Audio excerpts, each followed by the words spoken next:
As leishmanioses são consideradas primariamente como uma zoonose, podendo acometer o homem quando este entra em contato com o ciclo de transmissão do parasito, transformando-se em uma antropozoonose. Atualmente encontra-se entre as 6 endemias prioritárias consideradas no mundo. A leishmaniose visceral, dada sua incidência e alta letalidade, principalmente em indivíduos não tratados e crianças desnutridas, é também considerada emergente em indivíduos portadores da infecção pelo vírus da imunodeficiência adquirida, o HIV, tornando-se uma das doenças mais importantes da atualidade. Ela possui ampla distribuição, ocorrendo na Ásia, na Europa, no Oriente Médio, na África e nas Américas, onde também é denominada leishmaniose visceral americana ou calazar neotropical. Na América Latina, a doença já foi descrita por pelo menos 12 países, sendo que 90% dos casos ocorrem no Brasil, em especial na região Nordeste. A transmissão da doença vem sendo descrita em vários municípios de todas as regiões do Brasil, exceto na região Sul. A doença tem apresentado mudanças importantes no padrão de transmissão, inicialmente predominado pelas características de ambientes rurais e periurbanos, e, mais recentemente, em centros urbanos. No Brasil, a leishmaniose visceral apresenta aspectos geográficos, climáticos e sociais diferenciados, em função da sua ampla distribuição geográfica, envolvendo as regiões Norte, Nordeste, Centro-Oeste e Sudeste, como pode ser observado na figura.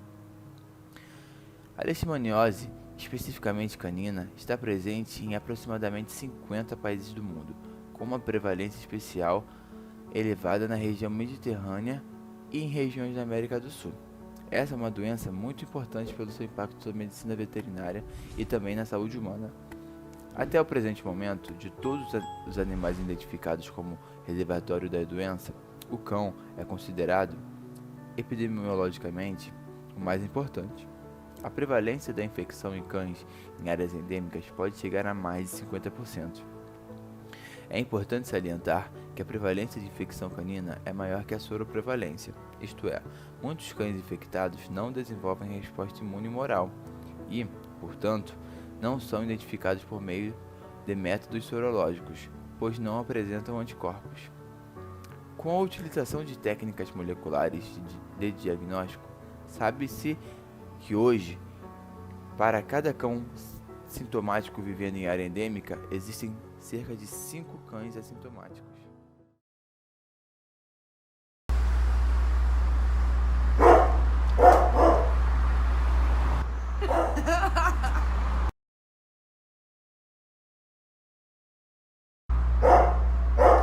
Esse é o Jack e eu sou a Antônia de Socorro. Tenho 21 anos e eu sou cozinheira e trabalho vendendo doces. Pode soltar ele, que ele aparece também, não tem problema não.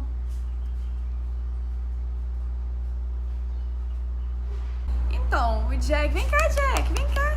O Jack, ele tava aparecendo umas feridas assim na pele dele, sabe?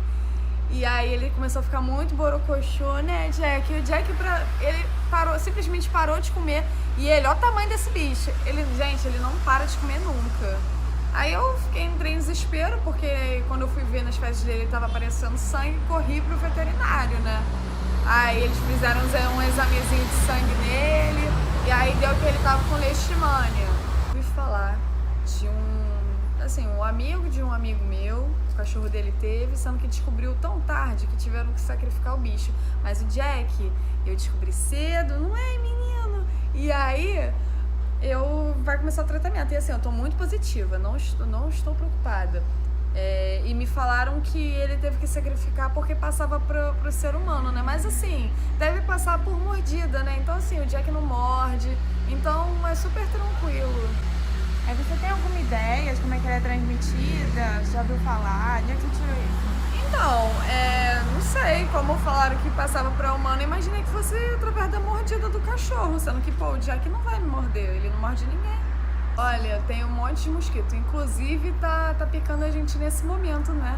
Porque é muito mosquito, nem repelente salva. Dá 5 horas da tarde a gente já começa a fechar tudo, entendeu? É muito mosquito.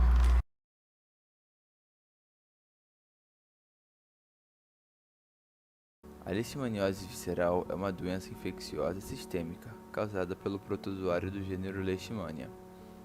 Essa é a espécie Leishmania indonavani, encontrada na África e na Ásia, e a Leishmania infantum, ou Chagas, é encontrada nas Américas, na Europa e no Oriente Médio. A leishmania entra no vetor quando uma fêmea de flebotomínio ingere as formas amastigotas do parasito, juntamente com o sangue do hospedeiro vertebrado.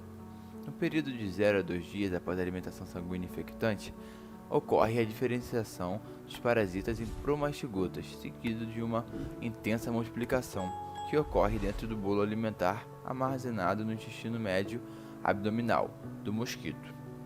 O processo de transformação das amastigotas ingeridas em promastigotas inicia-se entre 6 e 12 horas após o repasto. Ocorre pelo inseto vetor flebotomínio denominado Lutzomia longipalpis, no caso do Brasil. Esse é popularmente conhecido como mosquito palha, cangalinha e birigui. O inseto utiliza matéria orgânica em decomposição, galinheiro ou árvores para pôr seus ovos. Os reservatórios podem ser raposa, gambá, rato doméstico e cachorro, sendo este o principal elo na cadeia de transmissão. A fêmea flebotomínia tem o hábito de ir à procura de alimentação sanguínea geralmente no período noturno, sendo o pico de atividade do início da noite até a madrugada. O ciclo é iniciado pela picada das flebotomíneas. Se elas entram em contato com um hospedeiro infectado, elas também são infectadas pela ingestão de macrófagos com amastigotas. No intestino de flebotomíneas, os amastigotas serão transformados em promastigotas, se multiplicando e migrando para a probóscide logo após. Esta é uma espécie de tromba pela qual o inseto suga o sangue. Os mosquitos vão injetar promastigotas metacíclicos no hospedeiro, isso durante seu estado infeccioso, através de sua probóscide.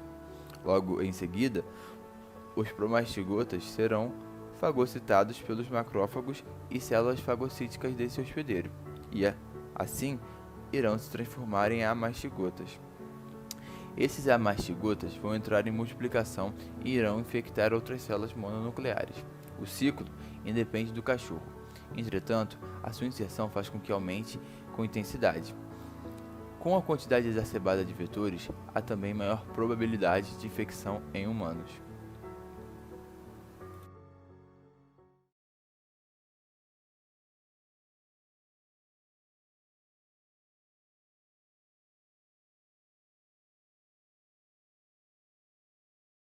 Boa tarde, Antônio. Eu sou o enfermeiro Matheus Manteraz. Estou aqui para tirar algumas dúvidas e dar informações importantes sobre a doença do seu cachorro, que é a leishmaniose. Então, qualquer coisa você pode falar que eu vou tentar tirar as dúvidas, né, no caso.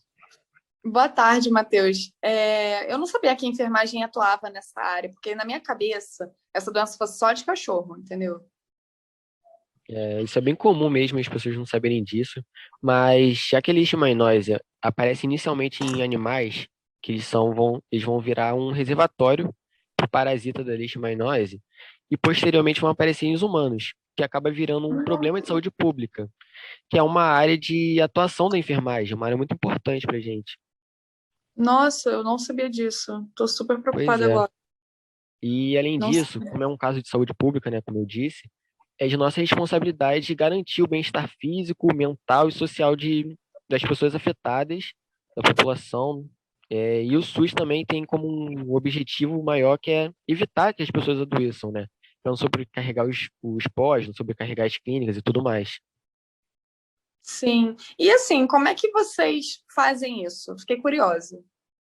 Então, basicamente, a gente trabalha para diminuir os riscos de danos à saúde pública. Como é que a gente faz isso? A gente faz ação de vigilância, a gente conscientiza a população, faz cartilha, que é uma parte muito importante para a gente, falar com a população para eles tomarem cuidado e Com certeza. o cuidado mesmo, né? E, já que somos responsáveis pela proteção das pessoas, pela proteção, recuperação, a gente evita que os problemas cheguem nela, só que quando chega, a gente também cuida delas quando necessário. A gente faz essa atuaçãozinha. Entendi. Assim, é muito bom saber disso. Você tá me falando isso daí porque eu não sabia e pode ser que também muita gente também não saiba, né? Verdade. E às Muita gente vezes a acha que não gente sabe. fica, Sim, a gente fica na dúvida, que profissional a gente procura para poder tirar alguma dúvida, né, de saúde. E é muito bom saber que eu posso tirar essas dúvidas também com vocês que são enfermeiros, né, com você. É bem legal isso. E Uhum. assim, o que que eu posso fazer para poder evitar que meu cachorro pegue essa doença? Então, Antônia, as recomendações são para você ter um cuidado maior com a higiene sanitária, que é recomendado você limpar os quintais, limpar terreno baldio, limpar as praças públicas, para não deixar que a larva se prolifere. Também podar as árvores, né, que são onde os mosquitos mais estão presentes. E já que são mosquitos que causam essa doença, é muito importante usar mosquiteiro na janela, mosquiteiro nas portas, se possível, e usar repelente, que é, acho Uhum. que é Então, assim, uma coisa que eu percebi é que a gente tem que combater os mosquitos, principalmente, né? isso, exatamente. Então, algumas Entendi. outras ações que você pode fazer é destinar o lixo para o lugar certo, para evitar as larvas, usar cal no chão, que vai evitar que as larvas se proliferem, e Bom também, saber. que acho que é algo mais importante de tudo, que é cuidar dos cães, e principalmente os cães de rua, que ninguém cuida e Uhum. eles são os principais causadores dessa doença, principais É reservatórios, no verdade. caso, né? Por aqui tem muito cachorro de rua, eu e os moradores, né, os meus vizinhos, a gente sensibiliza muito e cada um sempre tenta fazer um pouquinho, né, para poder cuidar deles. Eu fiquei sabendo que quando o cachorro pega, ele pode ser sacrificado. Isso é verdade? Olha, sinto informar, mas é verdade sim. É o sacrifício, né, a eutanásia, como dizem, é o principal forma de lidar com essa doença, porque os cachorros, uma vez que eles contraem essa doença, eles vão ficar com ela para o resto da vida. Então, eles vão ser sempre reservatório para essa doença, podendo afetar outras pessoas. Existe tratamentos de remédio, essas coisas, só que é muito caro mesmo. Muita gente não vai ter acesso, não vai ter como comprar os medicamentos corretos e aos profissionais corretos para tratar disso. Então, o recomendado é a eutanásia. Só que tem uma lei que garante que seu animalzinho vai ser bem tratado, com o maior cuidado possível, de forma gratuita. Uhum. No caso disso acontecer, vai ser bem feito. Poxa, mas eu fico muito triste de saber disso, muito triste mesmo, É porque bem triste. meu cachorro, o Jack, ele é o meu xodozinho, sabe? Ele é o meu xodó. Eu também tenho um cachorro, eu fico, só de pensar nisso já morro. E assim, uma dúvida que me surgiu, porque você disse que passa para os seres humanos, né? Meu cachorro pegando, quer dizer que eu também tenho essa possibilidade? Quais são É as uma chances? boa pergunta. Existe a possibilidade, já que é um mosquito que traz essa doença, se você foi picado por um mosquito, você tem a possibilidade de pegar. Então, se você tem alguns sintomas, o sintoma da doença você pode anotar se quiser, que é febre Vou anotar prolongada, agora. Uhum. diarreia, você pode ter dor abdominal, tosse, perda de peso, anemia. Qualquer um desses, se você tiver, é bom você procurar um médico, procurar uma clínica para eles poderem te diagnosticar da forma correta, te falar o tratamento certo e tudo mais. Entendi. Bom, já estou deixando tudo anotado aqui para eu poder ficar atenta, né? Porque isso daí é bem sério. Muito obrigada pelas informações, Por nada, eu Matheus. tô sempre aqui, qualquer coisa, viu? Muito obrigada. Tchau, tchau. Tchau, tchau. Com a infecção parasitária sendo iniciada, os sintomas da leishmaniose visceral incluem febre, palidez das mucosas, vômito, diarreia, anemia, hepatomegalia, entre outros. Vale ressaltar que os sintomas da leishmaniose visceral em humanos e em cachorros são extremamente semelhantes, com algumas exceções, que envolvem características do animal, como a perda de pelos, úlceras na região do focinho e orelhas. Já no caso da leishmaniose visceral humana, é comum que seja confundida com outras doenças, por conta da semelhança de sintomas. Na leishmaniose visceral canina, a doença tende a ser crônica e pode levar à morte do animal. Em humanos, os tipos de diagnóstico são: exame parasitológico, por meio de esfregaço da ferida, exame imunológico, como a imunofluorescência indireta, testes moleculares, através do PCR, e testes histopatológicos, com o objetivo de informar a natureza, a gravidade, a extensão, a evolução e a intensidade de algum problema do doador da amostra. Quando se trata da leishmaniose visceral, o diagnóstico mais preciso são os exames parasitológicos, como a punção de medula ou punção de linfonodos reativos, através do isolamento incutivo de aspirado de lesão. Esse exame é considerado direto e é o que possui um resultado mais preciso. As alterações laboratoriais são anemia, plaquetopenia, neutropenia e linfopenia. O tratamento é realizado com medicamentos ainda tóxicos e sem alvo molecular definido, ou seja, ele age de uma forma tóxica em outros tecidos, podendo causar outras doenças. O isotiocenato de pentamidina é o medicamento mais eficiente para o tratamento da leishmaniose visceral. A pentamidina foi usada com sucesso. Entretanto, possui uma alta toxicidade, podendo causar hipoglicemia, alterações cardiológicas, nefrotoxicidade e até mesmo morte repentina. Além desse medicamento, também é utilizado para o tratamento humano contra a leishmania a anfotericina B, que é um antifúngico, e o antimonial pentavalente. Na leishmaniose visceral canina, o diagnóstico funciona por meio de um teste sorológico, que é um diagnóstico que se baseia na detecção de anticorpos anti-leishmania circulantes. Os animais doentes desenvolvem resposta imune humoral. Desde 2013, o tratamento contra a leishmaniose visceral em cães foi autorizado no país, após decisão do Supremo Tribunal Federal. O milteforam é o único produto aprovado para uso veterinário no Brasil e tem como princípio ativo a miltefosina e é aplicado de forma oral. A leishmaniose canina é mais resistente ao tratamento do que a leishmaniose humana. Apenas alguns animais são considerados totalmente curados e é frequente casos de recidivas. Com a mudança no Código Sanitário, os proprietários que tiverem seus cães com um diagnóstico de leishmaniose e optarem pelo tratamento deverão comunicar à Coordenadoria de Combate às Zoonoses por meio de um protocolo. O tratamento de animais será aceito pelo órgão sanitário se for realizado com a supervisão de um médico veterinário e com o uso de medicamentos autorizados. O tratamento de cães não é uma medida recomendada pelo Ministério da Saúde, uma vez que estudos científicos têm demonstrado que mesmo tratados e com melhora dos sintomas, os animais se mantêm como reservatórios, pois continuam abrigando o parasito em seus organismos, podendo transmiti-lo aos insetos vetores. Por conta disso, é recomendado a eutanásia para os cães.